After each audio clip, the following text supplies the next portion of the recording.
ব্ৰাহ্মণৰ দণ্ডে দগ্ধ যিসব হয় প্ৰাণী সমস্তক যিটো জনে দেৱ ভয় এহি দুয়োবিধ লোক যেই জুনি যায় তৈতে তৈতে দুখ মাত্ৰ পাৱয় সদায় বুলি কৈছে এনেধৰণে ব্ৰাহ্মণৰ অত্যাচাৰ সাধু সন্ত মহন্তৰ অত্যাচাৰ প্ৰাণীৰ ওপৰত যিজনে অত্যাচাৰ কৰিব এই ধৰণৰ দুইবিধ জীৱই কৰ্ম অনুসাৰে যেই জুনিতেই জন্ম গ্ৰহণ নকৰক কিয় তৈতে তৈতে দুখ মাত্ৰ পাৱয় সদায় বুলি কৈছে সেই ধৰণে সেই জীৱই প্ৰত্যেক মুহূৰ্ততে কেৱল দুখৰ উপৰি দুখে লাভ কৰিব পাৰে এতিয়া আপুনি মই কি কৰিব লাগিব এই পথটো অনুসৰণ কৰিম নে তাৰ বিপৰীত পথটো অনুসৰণ কৰিম আমি সমস্ত জনাই দুইজনা পুত্ৰৰ নামটো জানোৱেই হিৰণ্যাক্ষ হিৰণ্যকশিপুৰ যি দুজনা ভগৱন্ত পুৰুষৰ বৈকুণ্ঠত সপ্তম দ্বাৰৰ দ্বাৰৰক্ষী জয় বিজয় হিচাপে প্ৰকাশমান হৈ আছিল যি দুজনা জয় বিজয় মূৰ্তি এটা ৰূপ আপোনাসৱৰ এই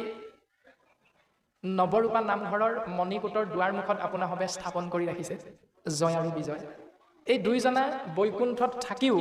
কিয় মৰ্তধামলৈ অসুৰজনীত জন্ম গ্ৰহণ কৰিবলৈ আহিব লগা হ'ল এতিয়া অসুৰজনী বুলি ক'লে আমিতো সকলোৱে বুজি পাইছোঁ যে কাশ্যপটো মৰিষীৰ নন্দন মানে মৰিষীৰ পুত্ৰ মৰিষী হ'ল এজন পৰম ঋষি সপ্ত ঋষিৰ এজন ঋষিৰ পুত্ৰ দ্বিতীয়তে দক্ষ হ'ল প্ৰজাপতি দক্ষ প্ৰজাপতিৰ কন্যা হ'ল দিতি তেওঁলোকতো অসুৰ নহয় কিন্তু আমাকতো চাৰি সিদ্ধই অভিশাপ দিওঁতে কৈছিল অসুৰজনীত জন্ম গ্ৰহণ কৰিব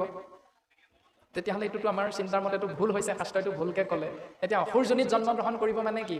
এই অষ্টম প্ৰহৰৰ চতুৰ্থ প্ৰহৰটোত জন্ম হোৱা জীৱবিলাককে